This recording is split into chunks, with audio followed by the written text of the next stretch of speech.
Bismillah walhamdulillah wa salatu wa salam ala rasulillah wa ala alihi wa sahbihi wa man wala amma ba'd. Assalamu alaikum wa rahmatullahi wa barakatuh. In this short time that I have just before the khutbah starts, I wanted to relate a story which Allah subhanahu wa ta'ala He mentions in the Quran. Even though the Quran, majority of it is stories of Musa alayhi salam and Bani Israel, this particular story we're all familiar with, or we've come across it in Surah Baqarah, where Allah subhanahu wa ta'ala He's commanded the Bani Israel to slaughter a cow. And then when Musa alayhi salam comes with that command, the Bani Israel, they say, what kind of cow? And then there's the back and forth of question and answers. What kind of cow? What color? This, that. So there's a bit of a backstory of the cow and why Allah subhanahu wa ta'ala ordered them to, or commanded them to slaughter the cow. So prior to this command, the Bani Israel, they were under slavery of Fir'aun. And when they were under the slavery of Fir'aun, they saw the Egyptian empire, and they lived as slaves under this massive empire that even to this day everyone goes and visits. They go and visit the pyramids, they go and visit the the tombs and the this and the this and the that. Why? Because it's even up until today it's considered a phenomenon. So in the time when the people or the slaves are seeing this with their eyes, they're seeing all of this, blessings that they are amassing. They've got all the wealth of the world. People are sending their children over there to study, etc., etc. So now as slaves, when they see this, they ascribe some sort of greatness to this empire. And the Egyptians, as we know, they used to worship many idols. They had many animals that they used to worship for different things. And in particular, they used to venerate, or they used to worship the cow, and specifically the female cow in this particular instance, because the female cow, they considered it to be the life giver. As other religions of today, they assume the cow to be like that as well. So through the cow that we get milk, we get meat, we get leather, we get this, we get this. So many things are coming from the cow, so they ascribe some sort of divinity to the cow. And because of the luxuries that the Egyptians were enjoying because of this, or not because of the cow, but what they assumed to be from worshipping the cow, as slaves, the Bani Israel, they used to think that as well. They didn't worship the cow because they thought that this is the Egyptians' religion, but it's natural. When you see someone in power and authority, you see what is it that they're doing for them to have attained that. So even today we'll learn about entrepreneurs of today. How did they achieve this? How did they do that? What was their sleeping routine like? What was their daytime routine like? All of these kind of things, because we want to emulate them. But in this particular instance, they saw that the abundance of wealth was coming because of their worship of this cow. So now we fast forward. Well, now we've got a bit of a backstory as to what's happened with Bani Israel, and how they used to venerate this cow. We come forward to now Fir'aun has been killed, or he's been drowned. Israel are free from the clutches of the Egyptians, and now they're with Musa alayhi salam, and they're believers. They've seen the miracles in front of their eyes. They accept that this is happening, and in their heart they know that this is a messenger of God. But something strange happens, because Musa alayhi salam, he's commanded to go and be in seclusion with Allah subhanahu wa ta'ala. And while he's gone, he leaves his brother in charge, Harun. alayhi salam. And when Harun alayhi salam is in charge, there's one of the Israelites, or one of the people from Bani Israel, he basically amasses everyone's gold. All of the people, he says, give me your gold, I'm going to melt it down, and he's going to make a cow which we can worship. And now it comes back to, why did they go back to that? When they've seen all the miracles in front of them, they've seen what's happened, they've seen Fir'aun, this emperor, be killed under the watch of the Nabi.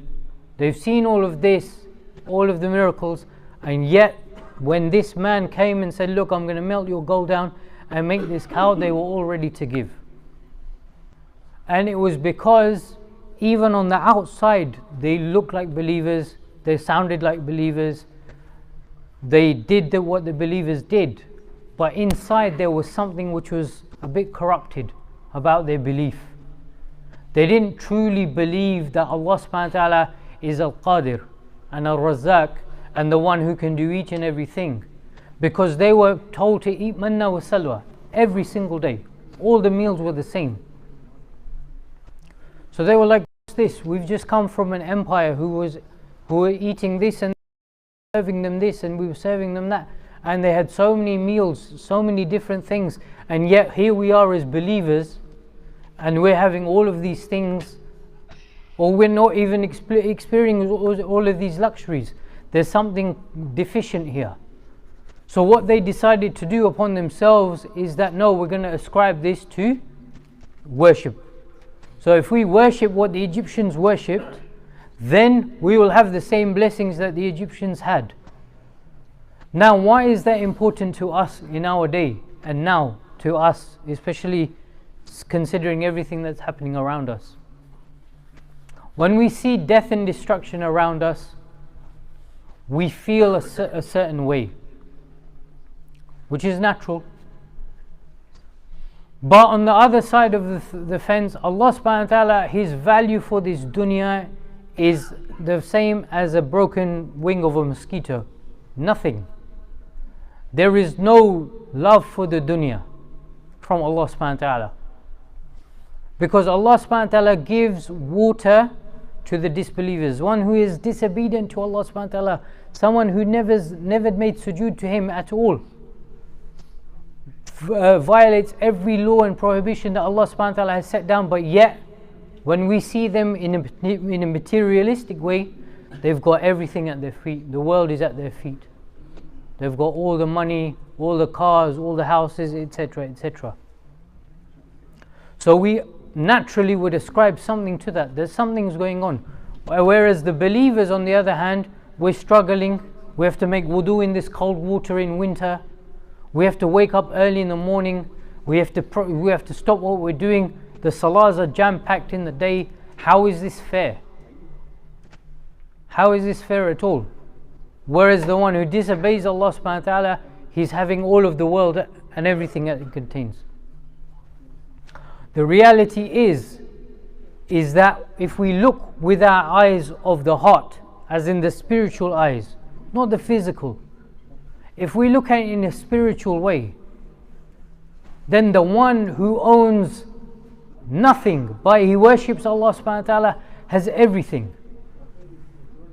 And the one who has everything but doesn't make sujood to Allah subhanahu wa ta'ala and doesn't know who Allah subhanahu wa ta'ala is, has nothing.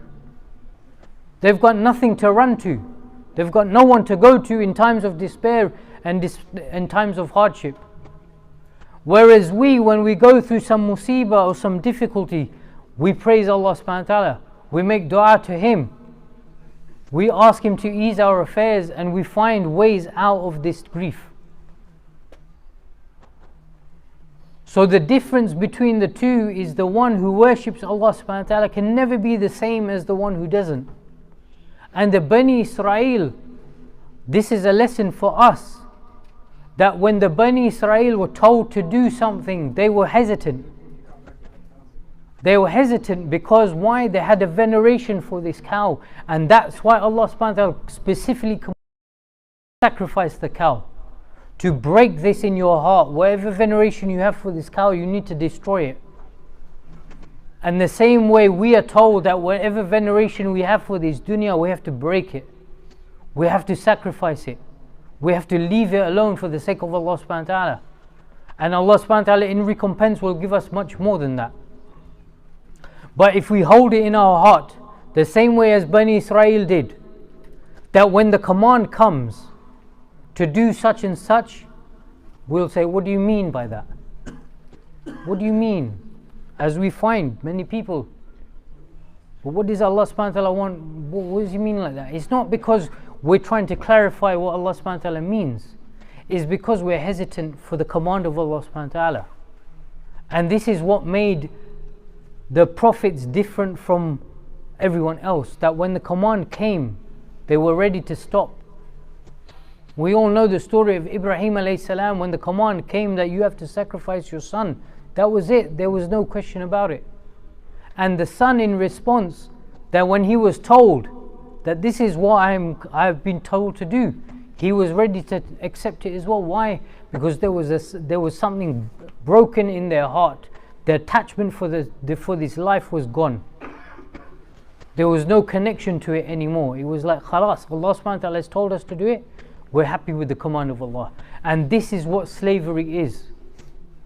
This is what slavery is. The same way how Bani Israel, when they looked at the superpower of Egypt, and they looked at the power and the masses and the weapons and the machinery and the money and everything that they had, they felt in awe of this.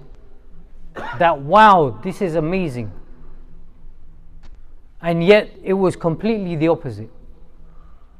It was completely the opposite. That the attachment to the worldly life is nothing. Because eventually every single one of us has to leave. And Allah subhanahu wa ta'ala does not compensate a person except He gives them better. When we sacrifice something small, Allah subhanahu wa ta'ala returns it tenfold for His sake. When we give up, when we sacrifice our life in the sense of in obedience to Allah subhanahu wa ta'ala, when we do that for His sake, Allah subhanahu wa ta'ala compensates us with eternity of Jannah for a mere 60-70 years of worship. The recompense is eternity in bliss, entertainment upon entertainment upon entertainment. But that requires breaking something in our heart. Now the question is that how do we do this? How do we break these shackles in our heart? The first thing that we have to do is that we have to acknowledge that there's a problem. Because when you acknowledge there's an issue and there's a problem, then you can fix it. If you go to someone, extreme example, but if you went to an alcoholic and say you've got a serious drinking problem, and they say no I don't, how is that alcoholic going to get any help? So when we recognize that we've got a disease in our heart of attachment to the dunya, then we can start working on it. Say, yeah, okay, I'm really attached to this particular thing. I need to stop that. I need to break this habit. I need to do whatever it is. So number one is we recognize the problem. Number two, obviously we'll ask Allah subhanahu wa ta'ala to make this easy for us. That whatever difficulties that we're going through, and everyone's got their own trials. Everyone has their own little attachment that they do in public or in private, that this is something which is very difficult for them to give up. So we ask Allah subhanahu wa ta'ala that He gives us the tawfiq to overcome these difficulties and this attachment in our hearts. And number three, what we do is that we magnify the reward. And what I mean by that is we put the reward of an action in front of us. So for example, Yawm al-Jummah, anyone who came early to the Jummah or earlier, they know that okay, there's a reward attached to this. That if I come earlier, then I get the reward of this a camel sacrificed, and then etc. etc. It goes on and on and on until the khatib comes and stands on the minbar. Then the malaika, they shut the book. So now we've put the reward in our mind that okay, I'm going to get to the masjid early so I can attain this reward. Then I'm going to pray 2 rak'ah. That's the sunnah before I sit down. And then if the khatib isn't here, then I'm going to continue praying 2 rak'ah as much as I can, and then I'm going to take a seat and listen to the khutbah. I'm not going to jump over people's shoulders to try and get to the front row. I'm going to sit where there's a space. So now you've put all of these things in your mind because you know that there's a reward attached to this.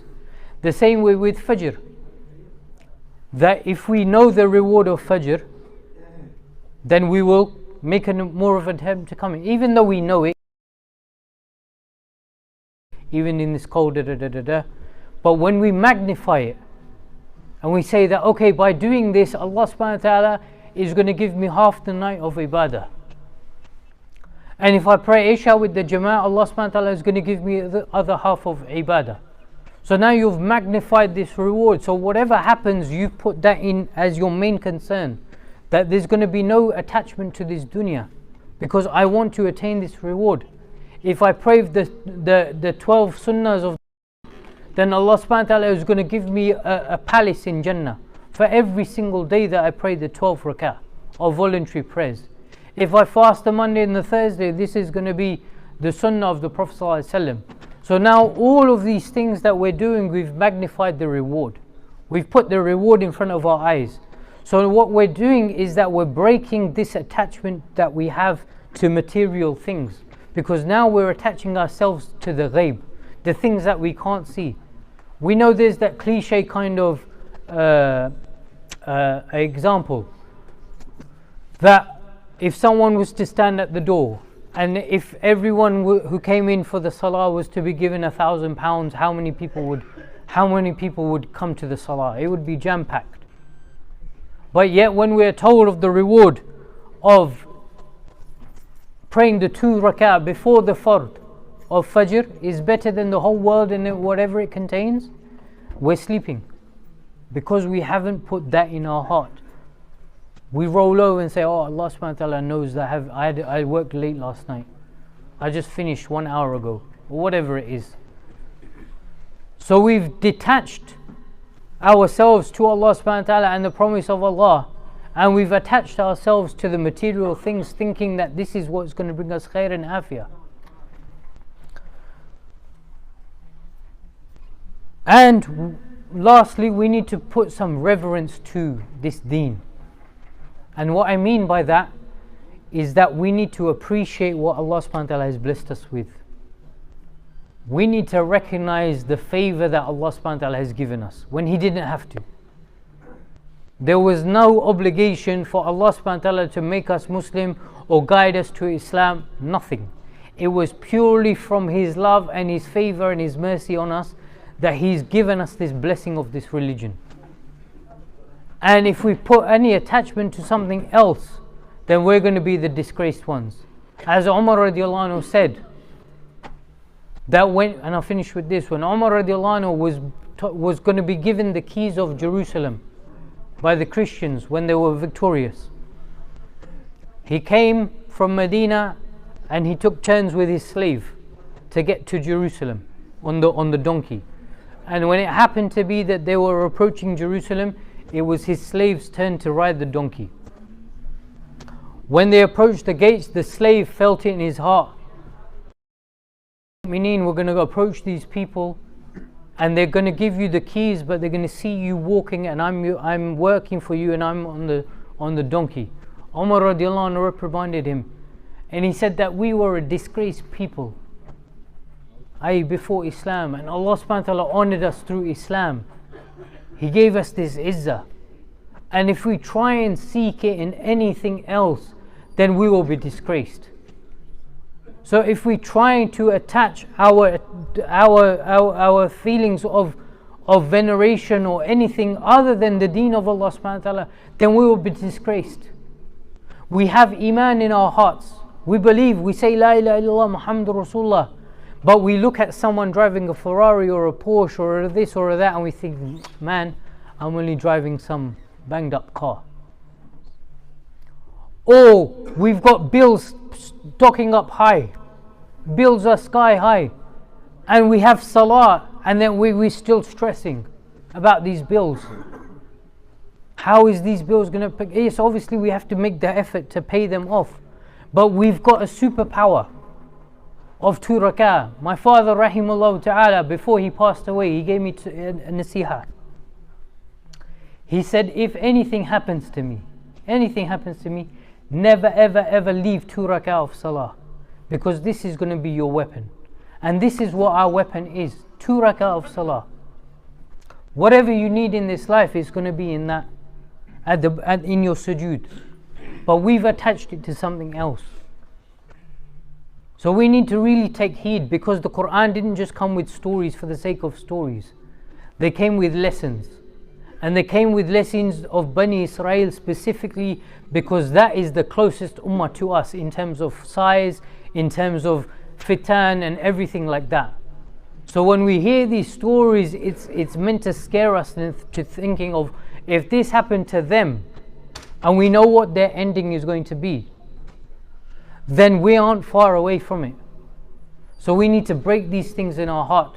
So we ask Allah subhanahu wa ta'ala, with His names and attributes that He's revealed to us and those that He's concealed to Himself, that gives us the tawfiq to implement these things into our life, that He gives us the ability to break this attachment to the dunya in our hearts, and He gives us the tawfiq to establish 2 rak'ah as a regularity in our daily things, inshallah. So there's just a couple of announcements. Yes.